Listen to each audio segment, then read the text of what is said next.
Hello and welcome to the Crystal Vision podcast, where we dive deep into the strategies and energetics of business, money, and mindset mastery so as to create the next generation of wildly wealthy women. My name is Olivia Clare and I'm a serial entrepreneur who is obsessed with giving you all of the tools that you need to create your crystal clear vision of success.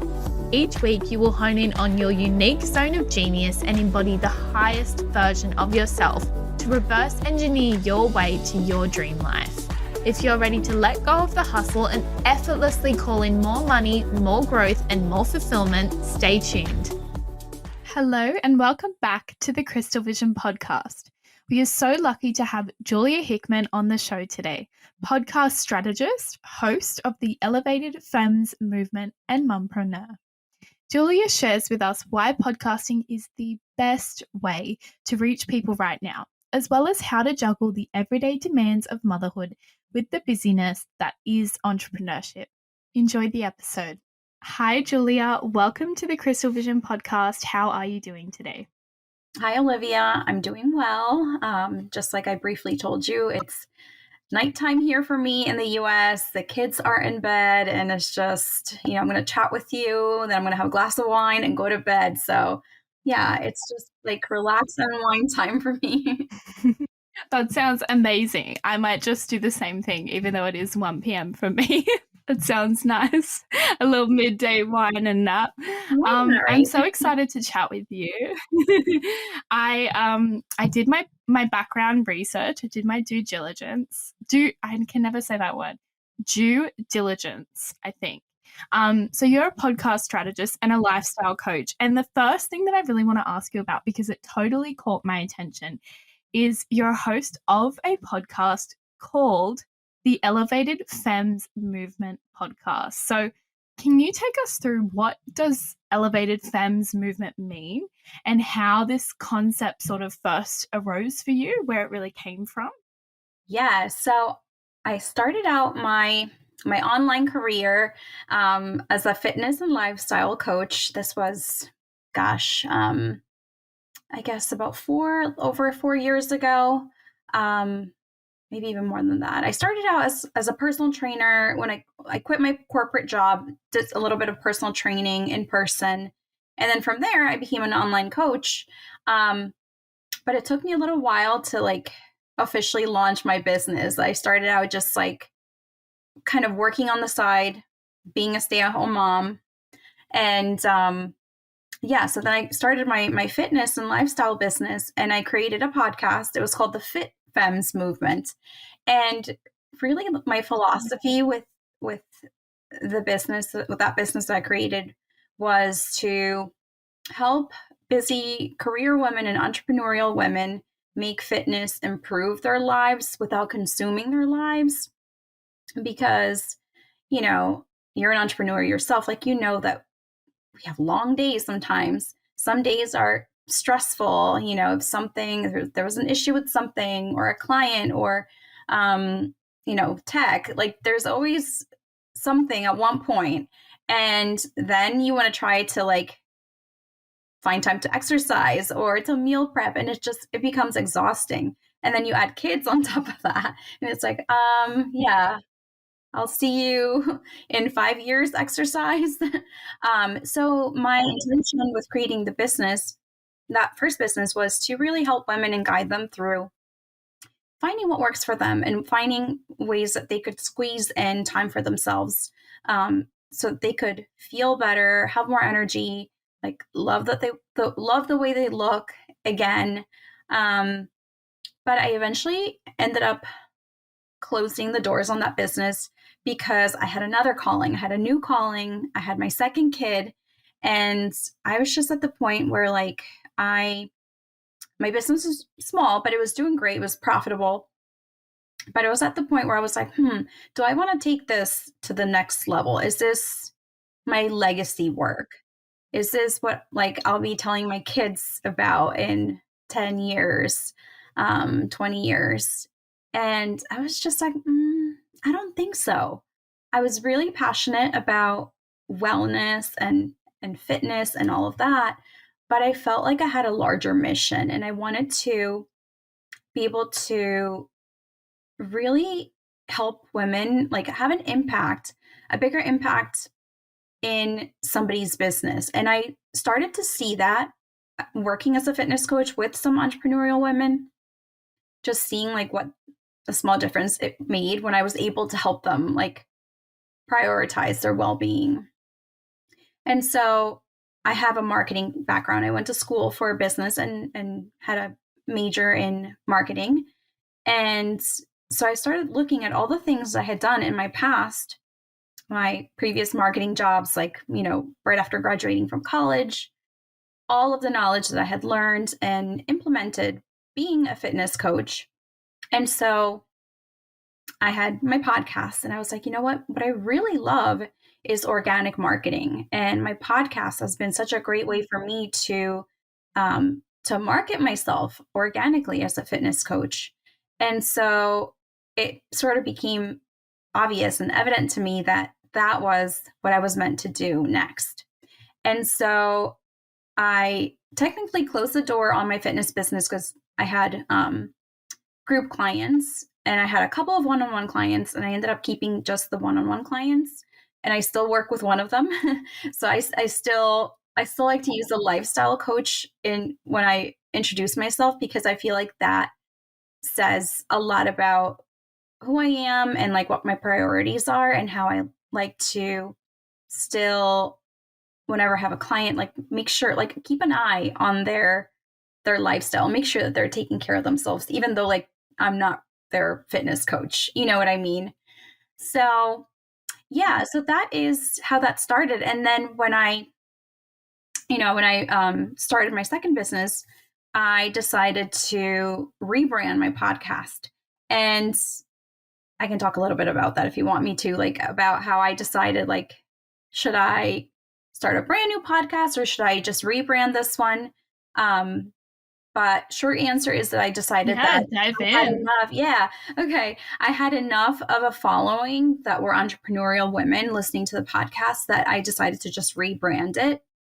And also because I feel like a lot of what I say on there is relatable to somebody who is maybe not an entrepreneur, but they're a business professional, right? And they still want to know how to, grow their personal brand, how to stand out at work, how to, have more confidence that they can ask for a raise or things like that.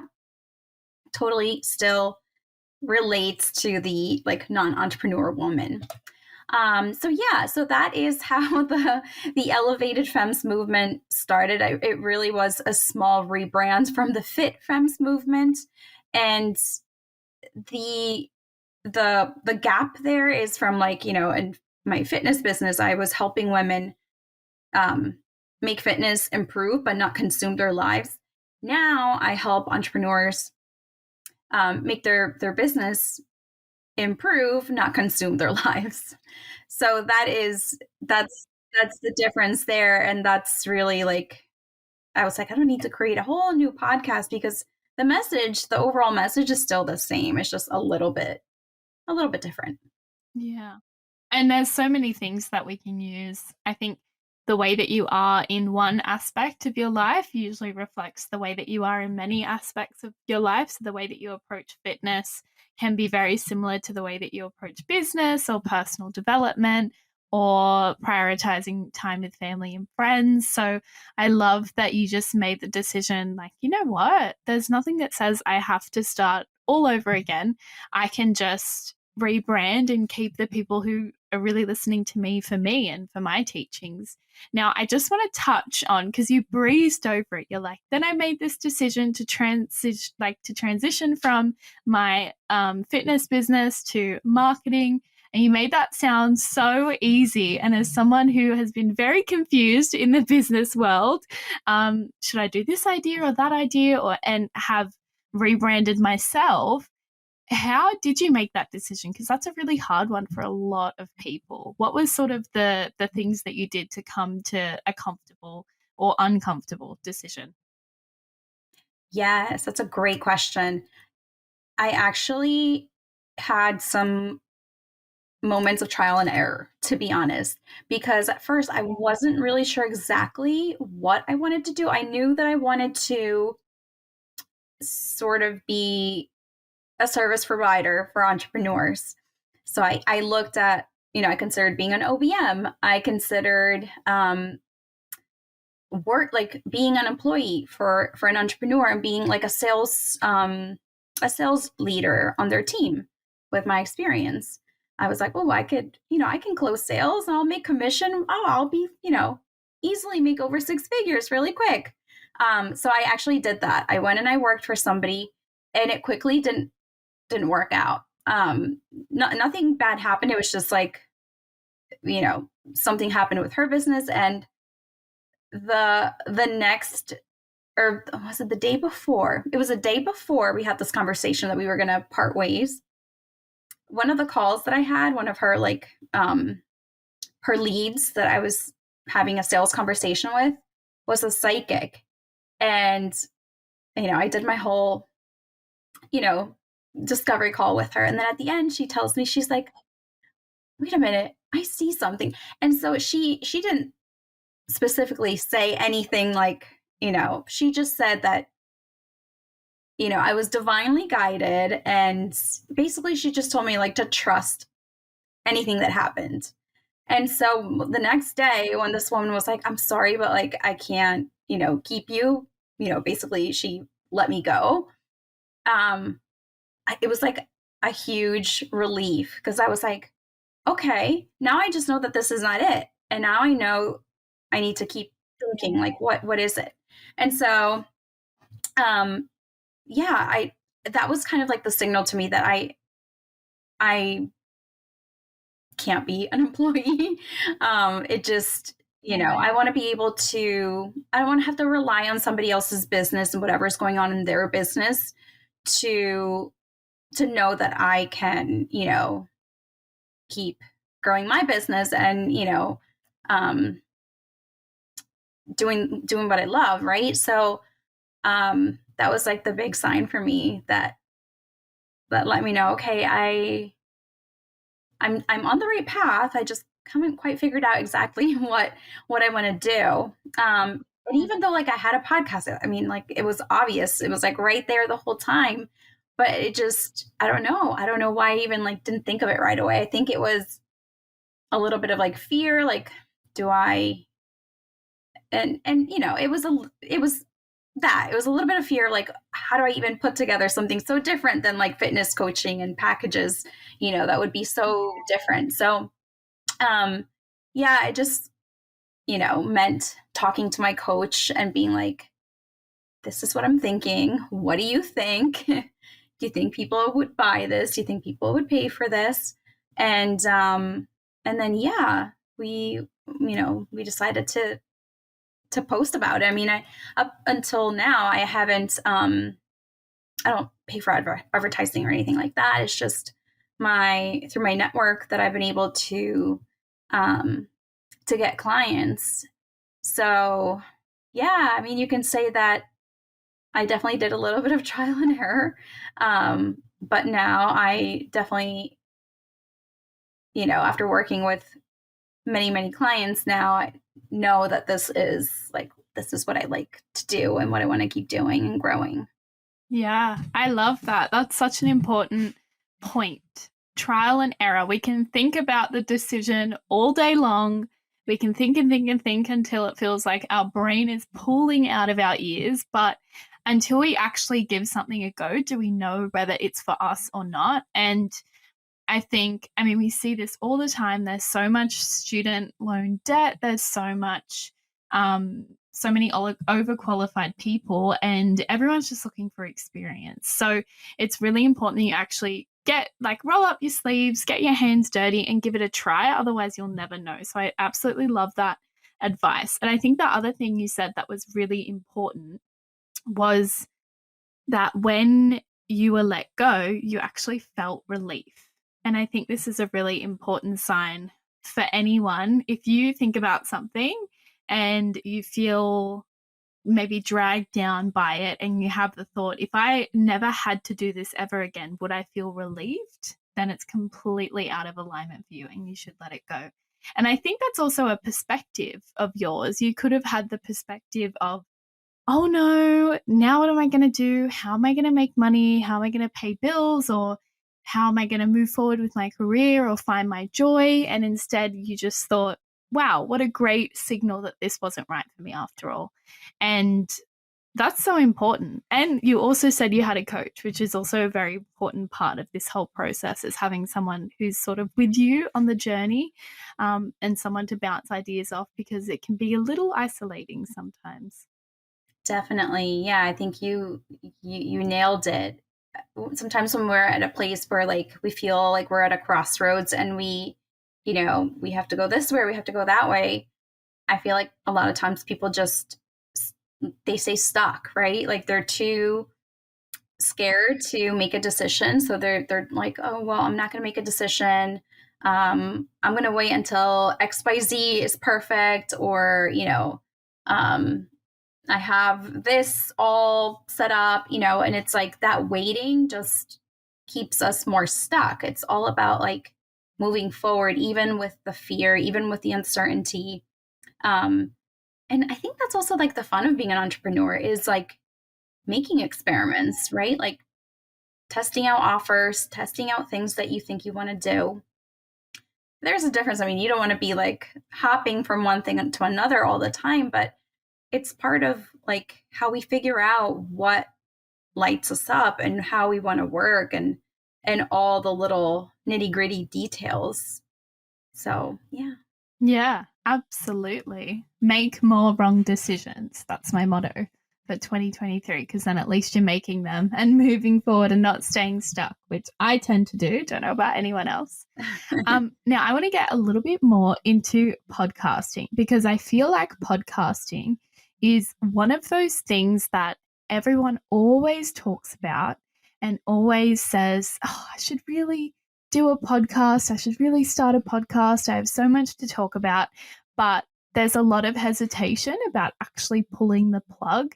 So my question for you is, what is so great about podcasting? Why should entrepreneurs finally get started on those ideas that they've been storing up for so long? Yeah, so I can bore you and anyone who's listening with like the all the different statistics, but I'll just share this one little one, that the number of podcast listeners keeps growing every year. So I think it's up to like 80% more. There were 80% more listeners in 2022 than there were like the previous year. It's like an enormous growth. So it is definitely a place that people like to go to consume content.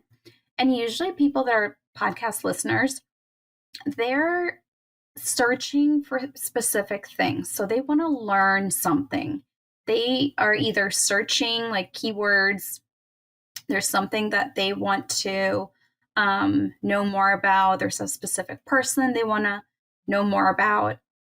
So they're engaged. Like, it's not like social media where they can scroll and like a minute later, they don't even know what they watched. Like, there's so many, TikToks and reel videos and all those things that they're fun, but they're not really teaching us anything usually. They're more for entertainment. But with a podcast, usually people want to, yes, they want to be entertained too, of course, but there's a lot of potential to reach an audience that actually wants to learn something. Yeah, I love that. What's your number one tip for people who are now on the fence and they want to start a podcast? What would be like your best tip or number one piece of advice? Yes. So my number one piece of advice, I would say, is the ability that a podcast has to become other pieces of content, because that's one thing that I hear from entrepreneurs is they're so busy, especially, entrepreneurs who are at the like multi 6-7 figure level, and they know they want to reach a bigger audience. They are experts in their field. They care about serving their clients, but they're like, oh, I'm not like I'm not an influencer. I'm not a content creator. I just want to do what I'm good at, right? So the fact that they have to now think about, okay, like I have to figure out how to record a podcast, and then what do I do to put it out there and market it?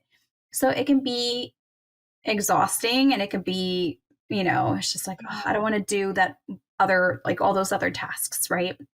So instead of thinking like, oh, you have to create more content with a podcast, your podcast can be your key content piece. And from there, you get somebody to pull out content. So, for example, you can take the transcript of the audio, clean it up a little bit. You have a blog. You can pull certain pieces of the conversation, and now you have social media posts. You can take, like if Olivia said something, like if Olivia was my guest on my podcast, I would pull a powerful quote that she said, something like really powerful. I would put that on a pretty graphic. So there's so much that you can pull from a podcast, and it doesn't have to be like, okay, thinking of more stuff to say to people. It could just be the thing that you're putting out there every week. Like, some clients take their live streams and they repurpose the audio onto a podcast, right? Because Yeah, yes, wow. Yeah, they do. Yeah, because some people will, watch videos and follow you on social media, but there's also people who just want to listen to it on a podcast, right? That might be so much more convenient for them because they can listen while they're cleaning their house, in their car, doing something else. So yeah, there's that convenience factor too, which is so nice, especially for busy people. Yeah. You're so right. I mean, everything you just said is actually, I can, and not that you need it, but put a stamp of approval on, only because literally every single one of those points is something that my business has started to implement this year. For ages, my team were nagging me, start a video podcast. So I was like, okay. And now we have 3 reels per week, which you can repurpose as TikToks and YouTube shorts. This goes onto YouTube, it goes onto Apple Podcasts, and we've got an AI transcript, like cleaner upperer, essentially, that will take the transcript and create a blog post out of it. And so all of a sudden, from a 1 hour sit down, not even, like anywhere between 30 minutes to 1 hour, and my solo episodes are generally even shorter, you have a week's worth of content, which is just invaluable, I think, nowadays when people are consuming so much. I don't know anywhere else where you could get that much content that quickly out of, and especially if you're someone who likes to talk, this is great. The other thing I would say as well is you get that added bonus of networking. Every time you sit down and interview someone, you're expanding your network and reaching their audience as well as yours. So it's just like, the more I talk about it now, I'm like, wow, this is so great. Like podcasting, everyone, I'm sure anyone listening, if they weren't sort of over the line yet, they probably are now. Yes, that is another great thing about podcasting is also, the ability to have somebody be a guest on your show, or like to go on somebody else's show, where you can, you're swapping audiences basically. And having your own podcast is also, I like to position it as being an author, right? So like when you write a book, you automatically have that title of author, right? Author of XYZ book. Like, wow, like what a great way to show off that you know your stuff. You're an expert in your field, in your industry, right? So with a podcast, it's almost that same caliber if you position it as such, right? Because now you're a podcaster, you're a podcast host of, the XYZ show. So I think if we treat our podcast as an important part of our brand, it can really elevate it. And that is amazing for anyone, because then you start to, make higher level connections. You have better credibility. You can, increase your prices. You can reach, a more premium audience. So there's a lot in how you position and treat your podcast too. I love it. And you did mention you are a mum. So can you give anyone listening some advice about how you manage the busyness that is entrepreneurship with being a mum and with family and other personal commitments? Yes. Well, let me tell you, it is not always easy because, especially in the winter, there's a lot of sickness, kids being sick and, not being able to go to school. That always throws a bit of a monkey wrench my way. But for the most part, it's about, having the support and having processes and systems where I don't need to be meeting with my team every day. I'm not like, I know some entrepreneurs that have meetings with their teams every day, and I'm like, what? I do not like to micromanage, but, I like using things like ClickUp and Voxer, so that the business can keep running. And I'm still very much involved in a lot, but for the most part, there's a good amount that is delegated to my VA. And then we also have somebody who helps us with podcast editing of clients' episodes. So yes, it's hard to do it alone if you're a mom, especially if you're looking to, get to a place where you're growing and scaling. Definitely, I'm a big adamant of having support, and I know that you support clients, so having somebody in your corner like Olivia, somebody who is a pro at, systems and all the brilliance that Olivia provides, it's the only way that somebody can get to, in my opinion, it's how people get from 6 figures to 7 figures and above, because at that point, you need more than just a VA. You need somebody who can think for you.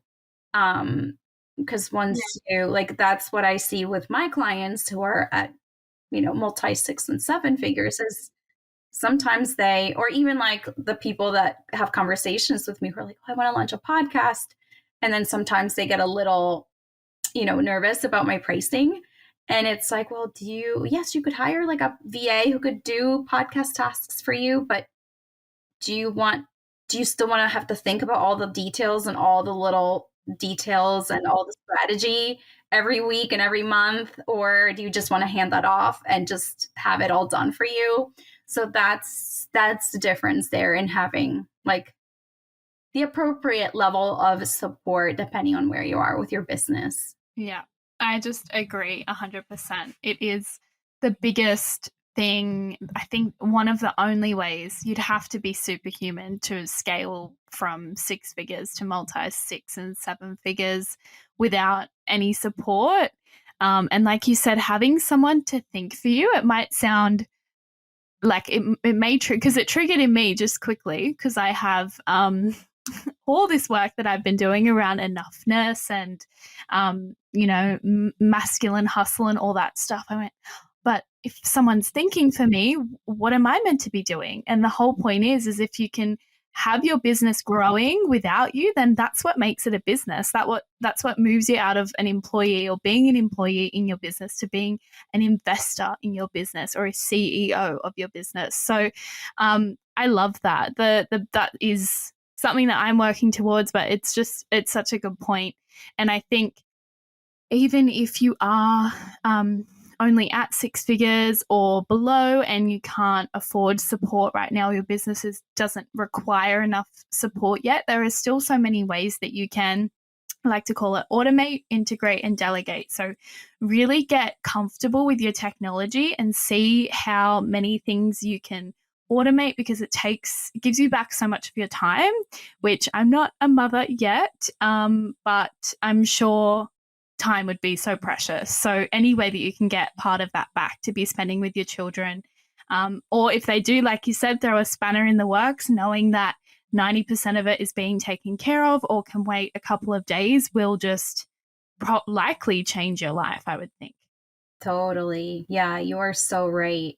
Um, it's, it's crazy. Sometimes I see people who like go off the grid because something happened in their lives. And, obviously sometimes if something is really serious, you need to just, go away and take care of things for a while. But I think it's also important, especially if like somebody has built up a presence online, right? And then all of a sudden, like they're radio silent because they didn't have the systems in place to have somebody, continue doing things like posting for them, right? Which doesn't even, as long as you have a content bank somewhere, like most of us, if you've been in business for at least like 6 months, I feel like everybody has some kind of content bank by then, and it's about repurposing. But yeah, I mean, seeing things like that is like,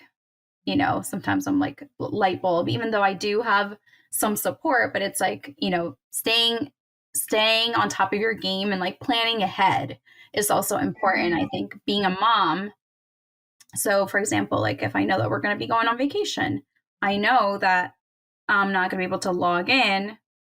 I might check Voxer, I might do a quick, peek at client stuff, but I'm usually like disconnected. So things like that require planning ahead and, just being very organized. Yeah. And it can be as little as 30 minutes a week. This was something doing operations. I liken it to being a doctor, and sometimes doctors can be the most unhealthy people that you ever meet. My operations are, I would advise a client, if I was my own client, to get on top of that. And so it can be just as little as 30 minutes a week, seeing how you can continue to optimize your operations and your systems and your automations, particularly when technology is advancing at such a fast rate. Every month there's new software that may completely change the way that you do business. So setting aside some time for that, even though it's not as sexy as marketing or sales, can actually make a really big difference to how much money you keep in your business and how much you can make in the future. So, I love all of this. That's a great tip. That's a great tip. Thank you. Yeah. I want to talk about you now. What are you currently passionate about in business or in life? Yeah. So currently, I'm working on a new offer. So I think I'll do the announcement with you. This is the first time I'm talking about this. Oh, exclusive. So I love it. Now, yep, the big reveal. So up until now, we have done Done For You podcast launching and some retainer podcast management. And then I created my my downsell, which is a course, but it has calls with me. And then I had some inquiries about podcast pitching. I had some people that were like, "Oh, do you pitch people to go on other people's podcasts?" And up until now, I've been like, "No, no, no. Like, I just want to like, keep focus on what we've been doing." But my coach, she challenged me to really think about like, okay, well, you go on other people's podcasts, right? And you have helped some of your clients like connect with other people to, to have them be their guests, right? And I was like, yeah, so I have been doing this. So, so the plan is to offer a select amount of podcast pitching spots for podcast pitching. So I'm very, very excited. So yeah, I've been doing some learning. I mean, obviously I already had the know-how, but I've been learning some strategies just to make the process even more efficient and how to track things and everything like that. So that is what I'm currently nerding out on and working on. And then besides life, I would say, so my son, he's 7 years old, my older one. we just got into Harry Potter. Oh, So we fun. have been binging the movies, and they have an experience in New York where they have like I don't know if you're familiar with Harry Potter, but they have this like a park that they turn into the Forbidden Forest that they have in the Harry Potter movies. So it was a lot of fun. So we got to do that, and so now we're thinking about what's the next Harry Potter thing that we're gonna do, which might be going to see a play on Broadway in New York City. So yeah. Oh, that's so fun. I love it when you get caught up in a series or something that's really otherworldly and when there's so much content around it. I only started watching Harry Potter last year, so I am new to it as well. And all my friends had all watched Harry Potter since like while they were growing up. Oh, that's just my dog coughing, if you can hear that. um, but yeah, I only just started watching it last year, and when you get through like movies 1 and 2, and you're like, oh my god, there's still 7, like or 5 to go. That's crazy. So I Yeah. absolutely love that for you. And what are you working on? So you let us know. All the links to the podcast pitching spots will be available in the show notes. You can go and access that right now. And if not, I'm sure there's a wait list or something that we can direct people to, because that is just so exciting. Julia, what is your crystal vision for the future? So without revealing too much, what is it that you're working towards now that is so big, your big picture vision, and in a few years' time we'll be able to come back and listen to this episode and go tick, tick, tick, she achieved it all? Yes, I love this question. And I especially love that it's January and when we're recording this, and you know, it's like brand new year, clean slate. So my vision is to fill my retainer spots within the next few months, and then to really work on my scaling process, which is to sell and launch my course, which is a course and calls program for podcast creation. So that is the plan. That is the plan. The plan is also to grow my team a little bit more, and yeah, travel and let's see, buy an investment property. So those are some of the top some of the top things on my list for the next couple of years. I love it. Yes. So exciting. Well, I'm sure we'll come back and we'll be like, oh, she manifested everything. I love it. Is there anything that you want to get off your chest? Anything I didn't ask you, or any downloads coming through that you want to share with our audience today? Yeah, I think if you've been thinking about having your own podcast and you feel like, oh, I don't know what I'm going to talk about, or I don't know if enough people will listen. Here's the thing. If you have one person who's listening and who is taking action from what you're saying, you're doing a great job. You're changing that one person's life who's now going to go and impact somebody else, who's going to impact somebody else. And it's going to be this tremendous like trickle down effect. So don't worry about impacting the masses, because usually that's you probably don't even want to do that, right? You want to find your people, which doesn't have to be hundreds of thousands of people. So that's my advice for anyone who's like, I don't know, like I don't feel like I'm an expert enough yet, or I just don't know what I would talk about. If you've been thinking about having a podcast, there's probably something that you can talk about. I'm sure you have a story. I'm sure you have several stories that you can share that will let somebody know that they're not alone, that will let someone know how you created something out of nothing, because that's what we're all doing with businesses. And it's truly magical. So if it's in your heart, you can create it and it can be wonderful. I absolutely love that. That is just exactly what I'm sure a lot of people needed to hear.